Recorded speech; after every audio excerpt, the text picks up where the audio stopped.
I showed up at the hospital thinking my sister was dying, but they were already prepping me for surgery. My mom forged my signature. My dad said, "This is what family means." And the surgeon? He said 6 words that changed everything. What did they really plan to cut out of me? And why was my name already erased? Before I even said no, the hospital lobby smelled like bleach and lemon-scented wipes. I hated that smell. It always reminded me of covering up something instead of actually cleaning it. I walked past the reception desk, and the woman there nodded at me like she'd seen me a dozen times before. Maybe she had. I'd been in and out of here the past few years. Alicia's checkups, Mom's consults, one surgery that never happened. This time, though, no one told me what it was about. They just said I needed to be here, urgently. The floor tiles echoed under my shoes. Everyone else moved fast and with purpose. I felt like I was walking into a meeting that started an hour ago, and someone forgot to tell me it was today. A nurse greeted me with a smile too wide to be real. "Hi, Lavender. We're all set. Just need you to go over these and sign again, all right?" "Again?" I asked, reaching for the clipboard. "Yes, just re-signing for record continuity." Shouldn't take long. She was already half-turned, moving on to someone else. I looked down at the paper. It was a consent form, for organ donation, for partial liver donation, specifically. And at the bottom, under signature of donor, was my name. In my handwriting. Almost. My hand went cold before my face did. It was close. The loop on the L was a little too wide. The way the V curled didn't feel like mine, but to someone else, it'd pass. To the hospital system, it already had. I stood still for a second, trying to rewind the last few weeks in my mind. Had I ever, maybe in passing, agreed? Maybe they tricked me into signing something else? No. I would have remembered this. I quietly pulled out my driver's license and held it up next to the form. The signatures were nearly identical, but they weren't the same. I wasn't panicking. Not yet. I was a medical admin for 6 years. I knew exactly how illegal this was. I also knew how easy it was to make things disappear in these systems. My voice didn't shake when I asked the nurse who submitted the form. "Oh, your parents dropped it off about 3 weeks ago," she said, flipping through another file. "We just needed it for verification. Everything's already moving." I nodded, lips pressed tight. I needed more than a signature mismatch. I needed to see the whole play before I flipped the board. When I stepped into the hallway outside Alicia's room, I spotted them, my parents, talking to the surgeon like they were confirming a dinner reservation. Dad had one hand in his pocket, the other gesturing like this was just a Tuesday afternoon errand. I waited for the surgeon to walk away before approaching. "You signed my name," I said. No anger in my tone, just statement. My father didn't flinch.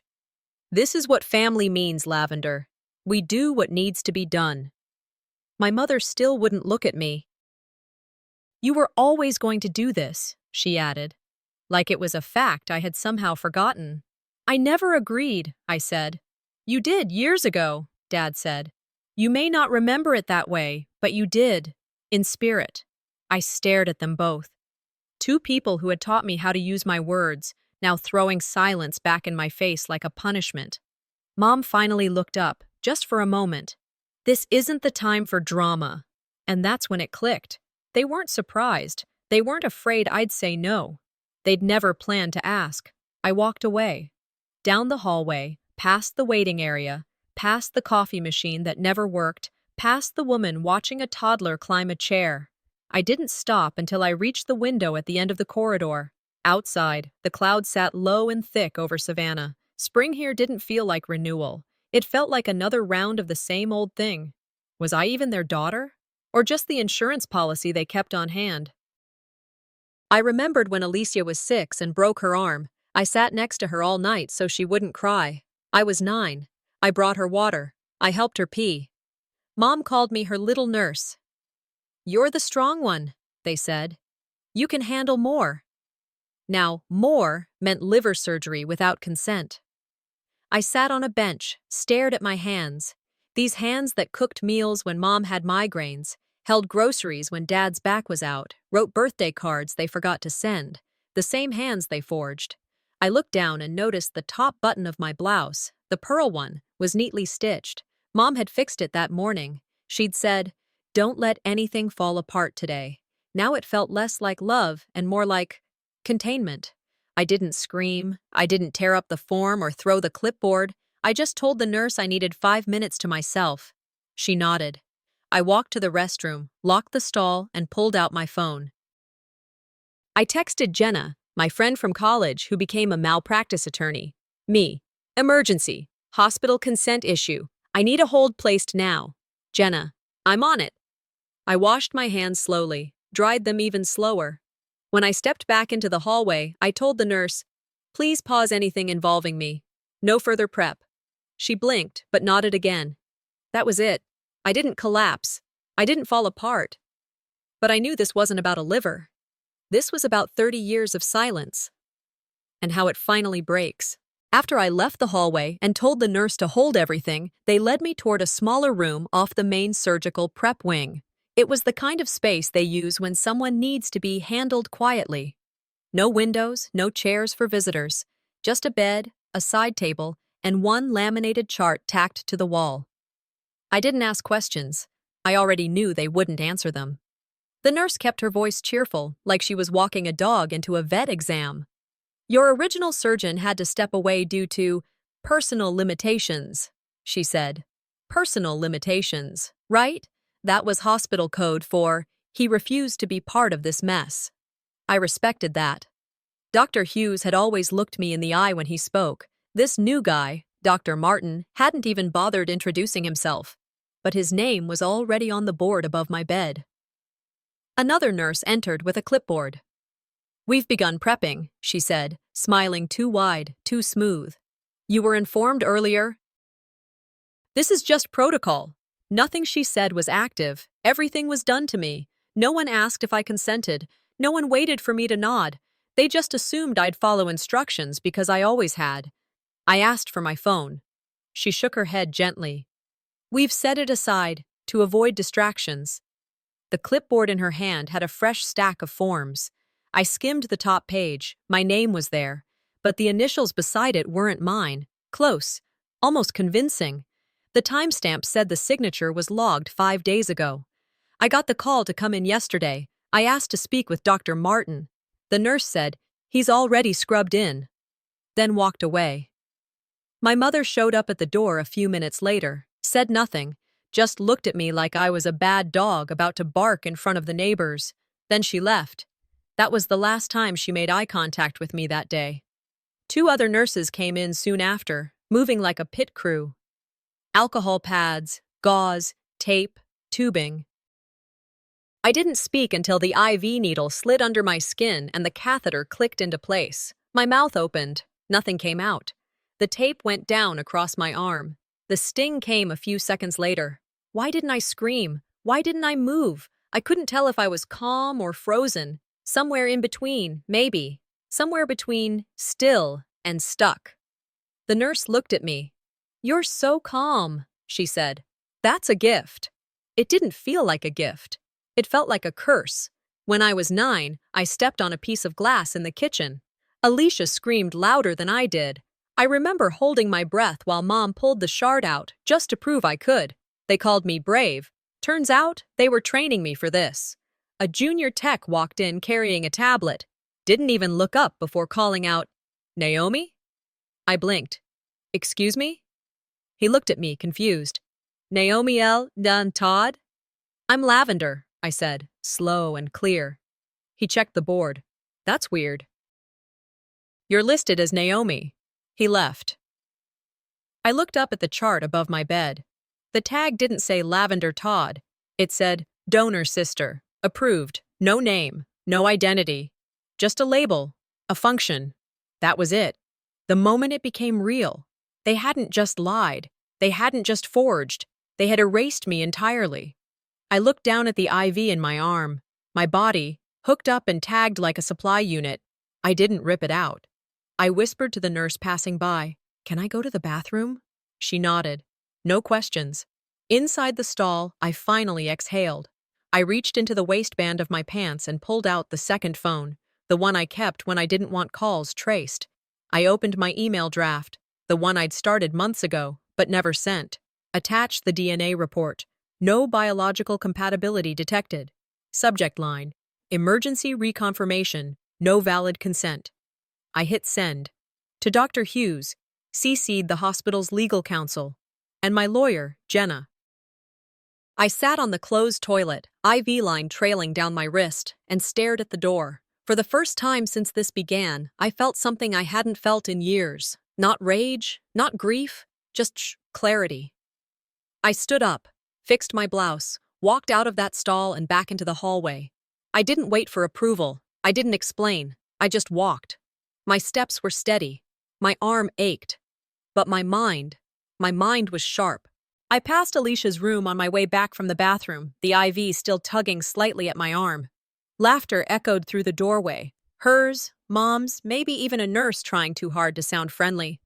I kept walking, or meant to. But then I heard my father's voice. It was coming from a monitor mounted to the far wall in Alicia's room. A slideshow was playing. Birthday cakes, beach trips, Christmas trees lined with wrapped boxes, pictures that looked like warmth if you didn't know better. My father's voice narrated, "This family has always stuck together, through everything." I stopped cold, watched from the edge of the open doorway. There was Alicia blowing out candles, Alicia winning a school race, Alicia holding a puppy I didn't remember us having, my parents beaming behind her. Always them, always her. Not once, not one photo, had me in it. Not as a baby, not as a kid, not even that one time I dressed as Santa when our uncle forgot to show up. A nurse walked by, smiled at me gently. "They really love their girl, don't they?" I nodded. Then I turned and walked back to my room before the rest of me fell apart. Sitting down on the narrow bed, I tried to think of a time I was photographed like that. When had I ever been center frame, or even in the frame? Age 11, I'd won an academic award for writing. I remember showing the certificate to my mom, and she'd smiled, kissed my cheek, and said, "Let's not show off. No photo, just a quiet pat on the head and a reminder to stay small." Alicia's graduation had been an event: flowers, balloons, 3 wardrobe changes, and a professional photographer. Mine? I stood outside the auditorium while Mom took one crooked picture on a disposable camera and said she was late to a church fundraiser.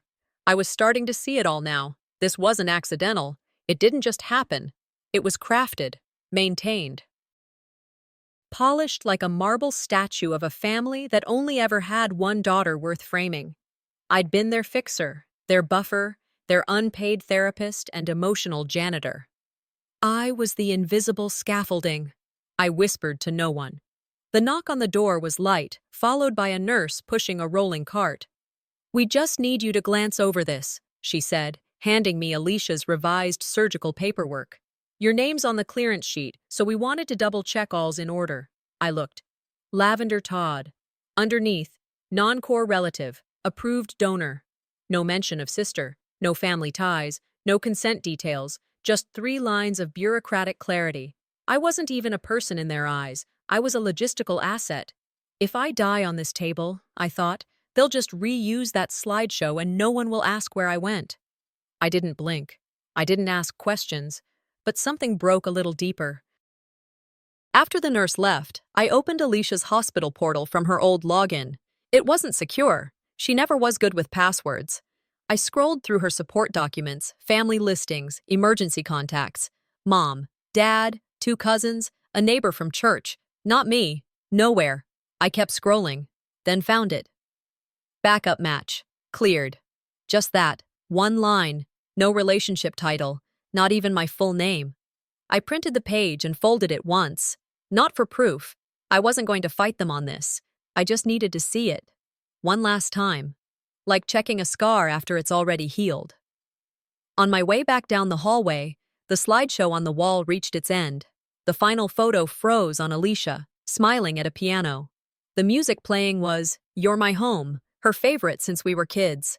My mother walked past me, didn't even see me, again. And I didn't wave, didn't call out. You don't have to hate someone to finally leave them behind, I thought. Back in my room, I called the hospital's IT desk. Yes, this is Lavender Todd, I said. I'm calling to update my legal designation on file. There was a pause. The man on the other end cleared his throat.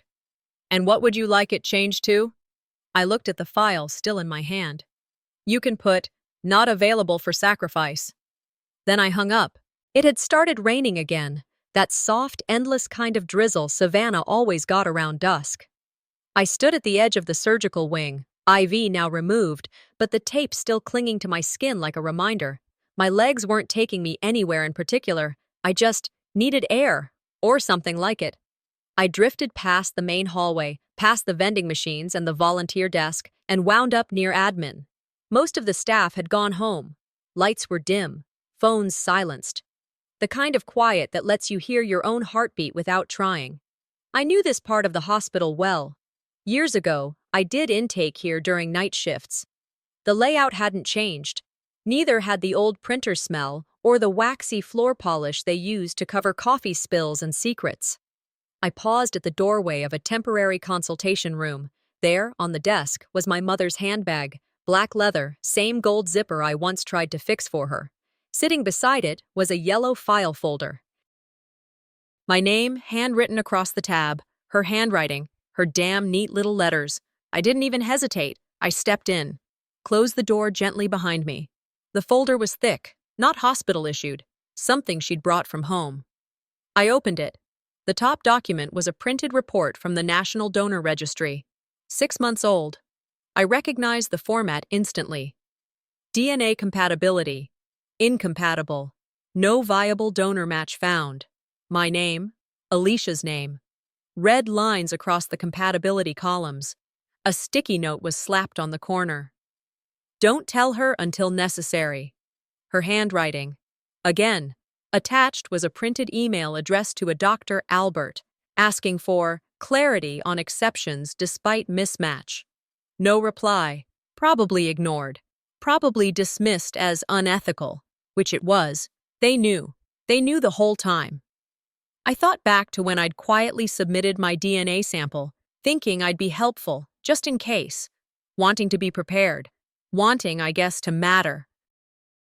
But they'd taken my quiet preparation and repackaged it as consent, like they always did.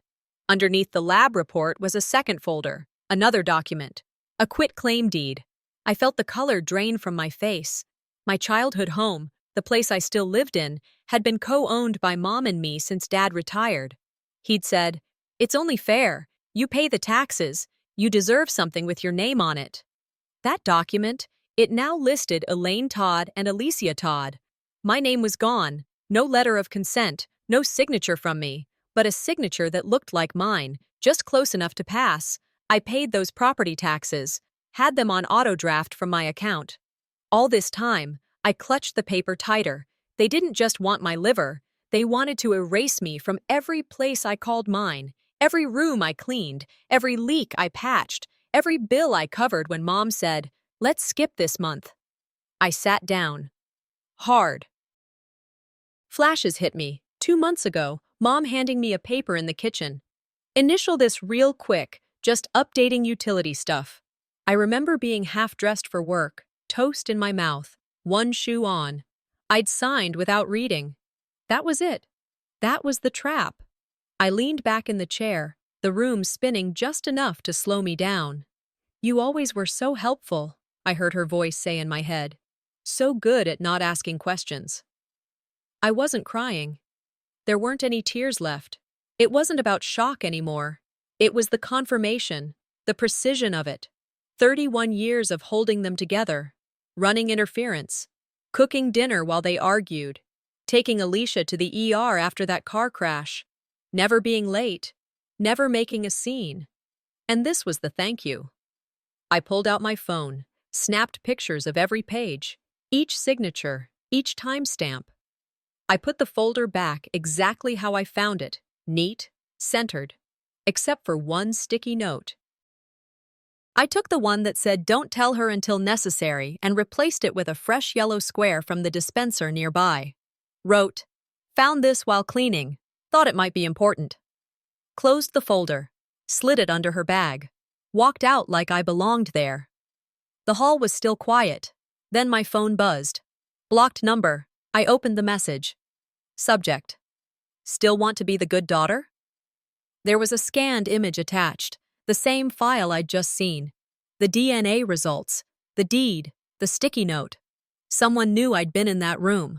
Someone had been watching. I didn't sleep. Couldn't. My body sat still, but my head ran like it was late for something I didn't want to attend. I stared at the ceiling of the family waiting lounge while the TV whispered reruns of news nobody was watching. It was early, maybe 3 a.m., that in-between hour when night doesn't know whether to hold on or give up. I got up, wandered the halls, not because I had somewhere to be, just nowhere left to sit. The hospital had that low hum at night, like it was breathing through gritted teeth. Chairs were empty, coffee machines blinking 1200. I passed the vending machines, kept walking. I found myself in a lounge by the old consultation rooms. And there it was, a stack of magazines from last year, dust barely clinging to the corners. Underneath them, almost tucked in like it didn't want to be found, was a small brown journal. Familiar handwriting looped across the edge. It was hers, Grandma's. She used to come here every other month for checkups. I remembered the way she'd hold on to her purse like it was made of glass. I opened the journal slowly, not expecting anything. A folded piece of paper slipped out. To Lavender, if you ever need to remember who you are. My chest got tight. I didn't sit down. I just leaned against the wall and read. She knew. She always knew. About the way they treated me. About the way I got left behind in every room, in every story. I saw it happen, she wrote. I saw them setting you aside for sacrifice. And I didn't stop it. I told myself you were strong, but even strong children need to be chosen. I don't know when the tears started, but they didn't burn. They didn't scream. They just fell. Quiet. The letter ended with, Don't wait for anyone to save you. You are the saving. I folded it back up, slipped it into my coat. When I left the lounge and turned the corner near the nurse's desk, I saw her, my mother, whispering something to a tech I didn't recognize. She turned, startled when she saw me. I didn't wait for the show. I walked straight to her. Did you ever think of asking me what I wanted? She blinked, like the question didn't compute. Then she sighed, long and theatrical, and said, You owe your life to Alicia. If it wasn't for her complications, you would have never been born. This is your repayment. That sentence didn't come from love. It didn't come from desperation. It came from calculation. She meant it, and it landed harder than anything she'd ever slapped across my face. I didn't speak, just stood there. Let it sting. Then I turned. I walked away before my mouth did something my heart couldn't afford. I ended up in the restroom. Not to cry, just to stand in front of the mirror. That woman staring back at me? She looked familiar, but far away. Pale, red-eyed, shoulders forward like they were carrying a second spine no one could see. You always were the strong one, they used to say. Translation, you were the one we could hurt and count on not to break. Grandma once told me, they only call you dramatic when they want you quiet. I stared at the reflection until my breathing matched the stillness. I pulled out my phone, started a note. Title, My Story, No Redactions. Underneath, I began listing every incident, every forgery, every date, every voice memo, every email, every name. This wasn't about payback. It was about reclaiming the story before they filed it under their version of truth. My hands weren't shaking anymore. I caught sight of the blouse I was wearing, same one from 2 days ago, pearl button at the collar. The one Mom stitched for me that morning when she said, Don't let anything fall apart today. I pressed it between 2 fingers. Some things need to fall apart. Some lies deserve to collapse. I didn't rip it off. I unbuttoned it slowly, one thread at a time.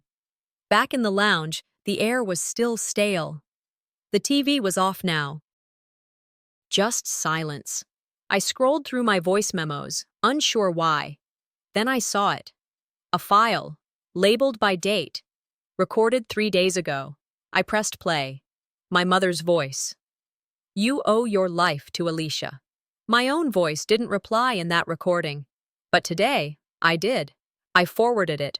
No caption, No explanation. To the only contact I had saved under. Attorney, LL. The next morning smelled like citrus and linen. The hallway was too clean, too bright for what I knew was coming. I overheard a nurse chatting near the elevators. You going to the brunch? Todd family's hosting it. Conference room B. Brunch. Alicia's celebration. No one told me. Not surprising, I wasn't part of the beautiful family being honored. But I walked anyway, past the nurse's station, past the empty bed they said I'd return to. I followed the sound of soft jazz and muted applause, right up to the event wing where the air smelled like catered fruit platters and expensive flowers. The banner hung over the entrance. Alicia's strength, our hope. There were custom gift bags, pictures of Alicia smiling, bald from chemo, but styled like a campaign. My mother in pearls. My father in his old marine blazer. They stood near the front, beaming, arms around their daughter. I paused at the door. Not a single head turned toward me. I stood there. Unnamed. Unacknowledged. Then Alicia took the stage. She spoke like she'd rehearsed it 3 times too many. I want to thank the people who stood by me when I didn't have the strength to stand. My doctors, my nurses, and of course, our beautiful family.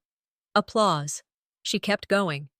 Most of all, I thank those who always believed I was worth saving. More applause. Tears from strangers. Nods of admiration. A doctor patted my father's shoulder. My name never left her mouth. I stood there in the frame of that doorway, hands clenched at my sides. My legs refused to shake. I didn't cry. I pulled out my phone. I recorded. After the speeches ended, people scattered to tables with juice and paper napkins. I stepped in, walked straight past the food, past the flowers, and made my way to the hospital event coordinator. Can I see the security logs from Tuesday? I asked. She blinked. Why? My name was signed to a consent form I never read. I want to see the moment it happened. She paused, looked around, then nodded. We walked down the corridor to her small office. She sat behind the desk, pulled up the feed, clicked through. There it was. 3 days ago. Alicia handing me a stack of papers. I was on the phone. She folded the top form halfway down, just enough to hide the title. I signed it, didn't read it, didn't even think. I didn't react. I just said, "Can you email me this footage?" She did. I waited until Alicia stepped away from her admirers and headed toward the back, probably to reapply lipstick or complain about the fruit selection. I followed her to the mirror-lined alcove behind the serving station. She was fixing her hair.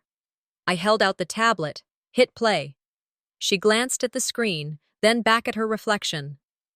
"You weren't supposed to see that," she said flatly. "You assumed I'd never look," I replied. "That I'd just be grateful to be near you. Again." She shrugged. "You signed it." "I didn't force your hand." "No," I said. "You just built the kind of life where I never thought to question you." She didn't flinch, didn't apologize.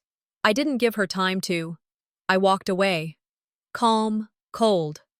Out in the hallway, I pulled out my phone and dialed. "Jenna," I said when she picked up. "I want to file an official objection.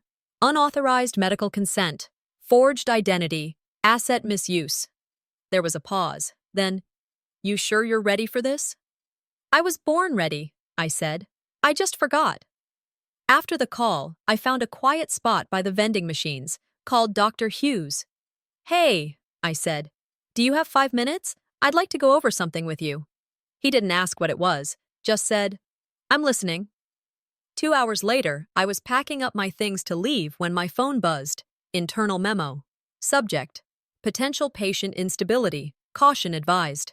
My medical chart had been flagged for review. I read it twice, then stared at the wall.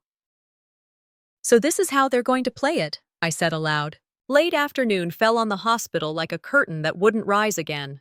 The rain had stopped, but the sky still hung low, gray and uninterested. I was heading toward the admin wing, trying to reset my hospital app login, when a new alert popped up. Patient of interest, mental health reassessment recommended. I stared at it for a long moment. At first, I thought it was a mistake, but when I checked the name listed on the profile, it wasn't mine. Naomi L. Todd. Naomi. That wasn't a random entry. It was the same alias I'd seen printed next to my blood type, the same wrong name used when the IV went in, and now it was back, only this time, digitally sanctioned. I called admin. No answer. Filed a request through the portal. Under review. I looked down at the plastic band around my wrist. Lavender Todd. Still intact. So which one of me were they trying to erase? I didn't need a degree to know what this was. This wasn't a glitch. It was a rewrite. They were editing me out, slowly, in real time, page by page, and someone was clicking save on every change. I found my father sitting in the staff lounge, cup of hospital coffee in hand, feet crossed, like he had nowhere better to be. He didn't look surprised to see me. "Did you request the mental health flag?" I asked. He didn't even blink. I did what was necessary. I sat down across from him. Quiet, steady. "You were always the complication, Lavender," he said. "Alicia was planned. You weren't. We needed you, but you were never the center." His voice didn't shake, didn't shift. It just landed like bricks on a body already buried. "She's our real daughter," he added. "The one we chose. The one who mattered from the start." I didn't speak for a few seconds, not because I didn't have anything to say, because I didn't want to waste it on a man who'd already decided I was an afterthought. "Then maybe I'll stop pretending I belong to you." And I stood. Just like that. There was nothing else to say. I left the room. My footsteps felt like echoes that didn't belong to me anymore. I walked the longest hallway in the building, lights humming above, no one in sight. My shoes carried me past the chapel. I stepped inside without thinking. Empty pews, stale air. I sat down, let my mind wander, let it hurt. They always told me I was so mature for my age. Now I understood. That wasn't praise, it was permission to neglect me. They told me to let Alicia shine. Translation: dim yourself down, stay in the shadows, be available, be quiet. I didn't pray for healing, I prayed for a reset, for the clarity to walk alone and not second-guess it. If I don't define who I am now, I thought, they'll finish the job. I stood again, this time not in rage, in resolve. I walked straight to the hospital administration desk. Calm voice, clear eyes. "I need my name corrected in all your records. Now." The young man behind the desk blinked. "Excuse me?" "My legal name is Lavender Todd. You've changed it without authorization. I've brought my ID, a notarized letter from my attorney, and video evidence that shows forgery." He opened his mouth, closed it. "If this isn't fixed immediately," I said, "you'll be asked to testify when this goes to court." He didn't argue again. It took 10 minutes. I watched the screen update. Naomi disappeared. Lavender returned. And just like that, so did my breath. Later that evening, I was back in my room, packing a few things into a tote bag. I found an old voicemail on my phone, one I hadn't listened to in years. Alicia's voice, casual, light. "Come home, we need you." Dated 3 years ago. I hit play, let it echo once more. Then I deleted it, not to hurt her, to release myself. "You don't need me," I said aloud. "And I don't need this." Just before I turned the phone off, a new email popped up. From Ramona Yates. Subject: I remember what your mother did when you were 17. We should talk. I stared at the screen. Finally, someone who hadn't forgotten. Ramona was waiting behind the cafe, in that off-corridor lounge that always smelled like paper and microwaved soup. She sat stiff, back straight like someone used to being overlooked. When she saw me, her fingers wrapped tighter around a manila folder on her lap. "I almost threw it away," she said. "Twice." She handed it over like it weighed more than it looked.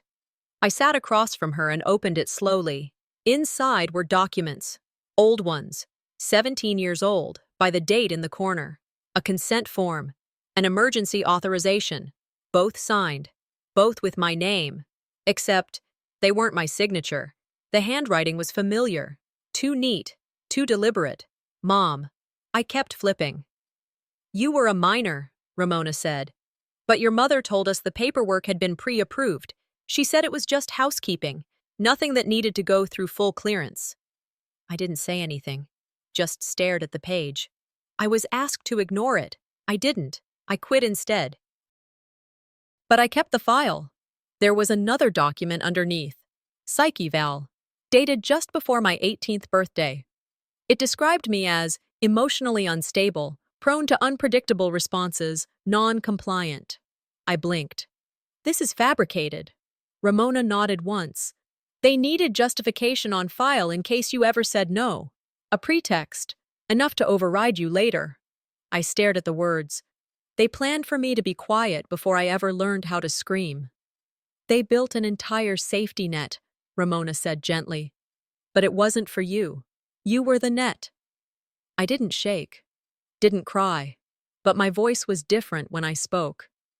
Not anymore. I held up the folder. Would you testify to all of this? She didn't pause. Yes.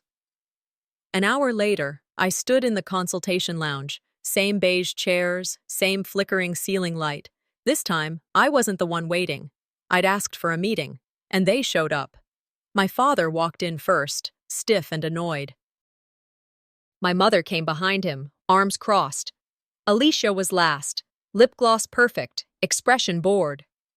A representative from the hospital board stood near the wall, clipboard in hand. I handed out copies of the consent forms and the psychiatric report. No preamble. My father didn't even open his. Where did you get this? I didn't answer. I tapped my phone. Hit play. His voice filled the room. Clear, cold. Just do it fast. She's young. She'll get over it. The room went quiet. My mother's face tightened. She didn't speak. I turned to her. And you let him say that. You planned this. You let them build a life on my body without ever asking if I wanted to live in it. She looked at the board rep like she was hoping for a rescue. That's when Ramona stepped out from behind the curtain. She wore her old badge, the one they never revoked. She's telling the truth, she said. Calm, steady, final. The board rep cleared his throat, asked if we wanted to pause. No, I said. You're going to listen. I laid it all out. Forged documents, illegal signatures, psychological manipulation, consent without consent. I submitted a formal objection to the surgery, requested that Alicia's care team be reassigned, revoked my parents' ability to speak on my behalf in any medical setting, past, present, or future. I handed over the legal letter from my attorney, and then I ended with this. You always said I was a mistake. Today, I agree. You mistook my silence for weakness. I walked out of that room. Not fast, not angry, just done. The hallway outside was quiet. I could hear the squeak of my shoes with every step. That's when the pearl button fell. It hit the floor, rolled under the edge of the vending machine. I saw it, didn't stop, didn't pick it up. That button had held me together for years. Let it go. I kept walking, made it to the end of the corridor when my phone buzzed. New message. From Hospital Legal. Subject, access badge deactivation, pending review. I held the phone up to the scanner, red light. Still trying, I muttered, but now I know how to fight. The light in my kitchen was soft, just enough to warm the counters, not enough to promise anything new. I sat with my tea, quiet. Steam curled and faded while the clock ticked louder than it needed to. The paperwork sat on the table, signed and sealed. My name, Lavender Todd, was now clean across every official hospital record. Alicia's surgery had been canceled, legal hold still in place, no appeals filed, no phone calls, no apologies. My parents hadn't reached out. I hadn't blocked them, but the silence between us now was mutual and permanent. In the corner drawer sat the pearl button. I didn't sew it back on. Didn't need to. I opened the filing cabinet next to the fridge, the one I kept meaning to organize. I flipped through folders, tossed old receipts, outdated warranties, then found a safety deposit envelope. My name was written on the front. I opened it, thinking it might be a tax record or some insurance info I forgot to shred. Inside was a copy of a life insurance policy dated July 1999. Policyholder, Elaine Todd. Beneficiary, Alicia Todd. Insured, Lavender Todd. Amount, $500,000. A note was stapled to it. Her handwriting again. We had to be ready for anything. I didn't move for a long time. They'd written my value in numbers before I even turned 7. The silence I held for them all those years, it wasn't seen as love. It was infrastructure, a support beam they'd planned to remove when convenient, and they'd called it family. I didn't cry. That part of me dried up weeks ago. Instead, I sat down at my desk, pulled out a yellow legal pad, and wrote a letter. Not to Alicia, not to them, to myself. You weren't born out of love. You weren't raised with fairness. But you found your own worth. I wrote it slowly. You are not backup. You are not the mistake. You are not invisible. Then I folded the letter, slid it into the back of the book I kept beside my bed. Not to read again, but to remember I once wrote it. Some truths don't need to be shouted, they just need to exist. That afternoon, the mail arrived late. Among the bills and catalogs was a brown envelope. No return address, but I knew the handwriting on it instantly. Ramona. Inside was a neatly organized copy of my full hospital file. Every correction, every redacted lie, every restored line. A note was clipped to the top. For the record, yours, not theirs. I set it beside my other records. It wasn't justice, but it was mine. It didn't undo the past, but it rewrote the ending. Later that evening, I took a walk through the old neighborhood. Past the school Alicia and I both attended. Past the park where they threw her birthday parties. Past the church we used to sit in every Sunday. I didn't go inside, didn't linger, just stood at the edge of the sidewalk and breathed in the humid Georgia air. Not sadness, not closure, just the quiet knowing. I survived this. And not everyone does. When I got back to the house, a card was waiting on the porch, tucked under a rock. Inside, in familiar cursive, "Happy birthday. We still love you. Mom, Dad." No call, no return address. Just those words. I read it once, then tucked it into the same drawer as the insurance form. Didn't tear it, didn't keep it close. "Love that asks for silence," I said aloud. "Isn't love, it's leverage." And I didn't reply.